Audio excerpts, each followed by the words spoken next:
Good morning, everyone. We're coming on the air because President Biden is addressing the election. Let's listen. Thank you. Good to see this cabinet and staff together here.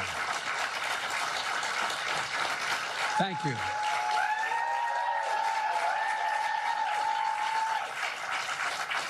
Thank you, thank you, thank you. Please. Thank you, thank you, thank you. It's good to see you all. Particularly good to see my granddaughter sitting in the front row here. Hi, Finn. How are you, honey? For over 200 years, America has carried on the greatest experiment in self-government in the history of the world. And that's not hyperbole, that's a fact. We're the people. The people vote and choose their own leaders, and they do it peacefully. And we're in a democracy. The will of the people always prevails. Yesterday, I spoke with President-elect Trump to congratulate him on his victory. And I assured him that I'd direct my entire administration to work with his team to ensure a peaceful and orderly transition. That's what the American people deserve. Yesterday, I also spoke with Vice President Harris. She's been a partner and a public servant. She ran an inspiring campaign, and everyone got to see something that I learned early on to respect so much, her character. She has a backbone like a ramrod. She has great character, true character. She gave her whole heart and effort, and she and her entire team should be proud of the campaign they ran. You know, the struggle for the soul of America, since our very founding, has always been an ongoing debate and still vital today. I know for some people, it's a time for victory, to state the obvious. For others, it's a time of loss. Campaigns are contests of competing visions. The country chooses one or the other. We accept the choice the country made. I've said many times, you can't love your country only when you win. You can't love your neighbor only when you agree. Something I hope we can do, no matter who you voted for, is see each other not as adversaries, but as fellow Americans. Bring down the temperature. I also hope we can lay to rest the question about the integrity of the American electoral system. It is honest, it is fair, and it is transparent. And it can be trusted, win or lose. I also hope we can restore the respect for all our election workers who busted their necks and took risks at the outset. We should thank them. Thank them for staffing voting sites, counting the votes, protecting the very integrity of the election. Many of them are volunteers who do it simply out of love for their country. And as they did their duty as citizens, I will do my duty as president. I'll fulfill my oath, and I will honor the Constitution. On January 20th, we'll have a peaceful transfer of power here in America.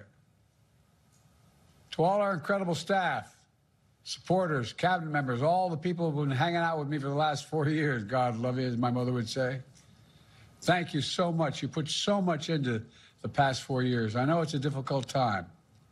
You're hurting. I hear you and I see you. But don't forget all that we accomplished. It's been a historic presidency. Not because I'm president, because what we've done, what you've done. A presidency for all Americans. Much of the work we've done is already being felt by the American people, but the vast majority of it will not be felt over the next 10 years. We have legislation we passed that's just only now just really kicking in. We're going to see over $1 trillion worth of infrastructure work done, changing people's lives in rural communities and communities that are in real difficulty, because it takes time to get it done. And so much more. It's going to take time, but it's there. The road ahead is clear, assuming we sustain it. There's so much we can get done and will get done based on the way the legislation was passed. And it's truly historic. You know, we're leaving behind the strongest economy in the world. I know people are still hurting, but things are changing rapidly. Together, we've changed America for the better. Now we have 74 days to finish the term, our term. Let's make every day count. That's the responsibility we have to the American people. Look, folks, you all know it in your lives. Setbacks are unavoidable, but giving up is unforgivable. Setbacks are unavoidable, but giving up is unforgivable. We all get knocked down. But the measure of our character, as my dad would say, is how quickly we get back up. Remember, a defeat does not mean we are defeated. We lost this battle. The America of your dreams is calling for you to get back up. That's the story of America for over 240 years and counting. It's a story for all of us, not just some of us. The American experiment endures. We're going to be okay, but we need to stay engaged. We need to keep going. And above all, we need to keep the faith. I'm so proud to have worked with all of you. I really mean it. I sincerely mean it. God bless you all. God bless America. And may God protect our troops. Thank you, thank you, thank you. President Biden in the Rose Garden to applause there at the White House. His first comments after the election, the loss of the election by Vice President Kamala Harris. President-elect Donald Trump, he spoke at the phone call with him. He spoke of the vice president as well, calling her a partner, a public servant, saying the country got to see a side of her he has known since he began working with her. Her character, her true character, he said Kamala Harris gave her whole heart, that she should be proud. But of this election, he said, we accept the choice the American people have made. And he went on to say something we have heard from him before. You can't love your country only when you win. You can't love your neighbor only when you agree. I want to bring in our chief White House correspondent, Mary Bruce. Mary? David, this was a chance for the president to speak to what we know is a very divided country. And as he said, to assure, his supporters, Kamala Harris's supporters, and also those who voted for Donald Trump, that it is going to be okay, as he said, that this is how democracy is supposed to work. You heard the president there reiterating his commitment to a smooth transition, of course, drawing a contrast with how the last transition went, of course, Donald Trump refusing to participate in that. But you heard the president saying, as you said, you can't love your country only when you win, and also making a plea really for unity, to bring the temperature down, he said. And he went on to say setbacks are unavoidable, but giving up is unforgivable. And David, it is notable that he did offer a bit of defense of his own administration and his own agenda and policies there at the end, especially on the economy, given that what we saw from so many voters across this country can really be interpreted as a rejection of what this administration has done. Mary Bruce at the White House. Mary, you're absolutely correct there at the end there in talking about the president and the central challenge of this election. Mary, thank you. I want to bring in John Carl, our chief Washington correspondent, because this, in looking back at the demographics, the votes, who voted which way, a resounding victory for Donald Trump on the economy, and in particular from working class Americans across the board from different backgrounds who said we need to turn the page here.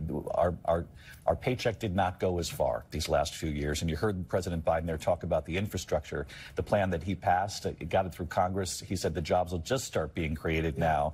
He talked about the strongest economy in the world, inflation's come back down, the envy of the industrialized nations, and again, you can talk about 40 stock market highs over the last year of the Biden administration, but it all comes down to are Americans feeling it, and who's got the better message about how they'll make your paycheck go further as we go forward. Look, it's a bit for history, and a lot of what he said is correct. I mean, the American economy is arguably the strongest in the world.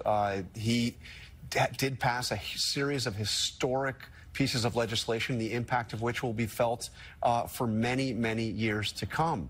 But, David, the reality is what we saw on Tuesday was a rejection of the Biden-Harris administration, an utter rejection by the working class in the United States. Donald Trump not simply winning back the White House, but winning a majority of American voters, something he did not do in 2016, and obviously he did not do in 2020. But look, you and I spoke, we all spoke many times in recent days and weeks about whatever would happen in this election. roughly half the country would be distraught, would be upset. This was a campaign where Biden and Harris both talked about Donald Trump as not just somebody that had bad policies, but somebody that was a threat to the republic, a threat to American democracy. So I thought that actually the most important words that he said there, as we heard with Harris yesterday, is a reassurance to the country. This is how democracy works. People have made their choice. We're going to accept it. There's going to be a peaceful transfer of power. And those very simple words, we're going to be okay. We're going to be okay. And he made that clear, and that they're going to be at the inauguration, both President Biden and Vice President Harris. I want to bring in Rachel Scott, who is in Florida. Rachel, we know the work on the transition has already begun. Yeah, it is well underway here at Mar-a-Lago. Former President Donald Trump and now President-elect Donald Trump has been meeting with his team of advisors. He's also been working the phones. He's been speaking with lawmakers over on Capitol Hill. We know late last night he also spoke with some foreign leaders, including Ukrainian President Volodymyr Zelensky, as Trump's team puts together a list of possible cabinet picks. They've been putting together some detailed presentations, we are told, to brief President-elect Trump, and also a list of possible executive actions that President-elect Trump could take on his first day in office. We know he has a long list of campaign promises, from tariffs to mass deportations as well. And of course, President-elect Trump will be emboldened now by a Republican-controlled Senate. And it was Donald Trump who pushed many of those Republican candidates, especially in some of those tight races like Montana and Ohio, across the finish line, David. A Republican-controlled Senate and perhaps a Republican-controlled House. We continue to watch that very closely. If that's the case, this is a very clear mandate for the Republican Party. And then a lot of people will be watching. Do they get the things that they promised done in Washington?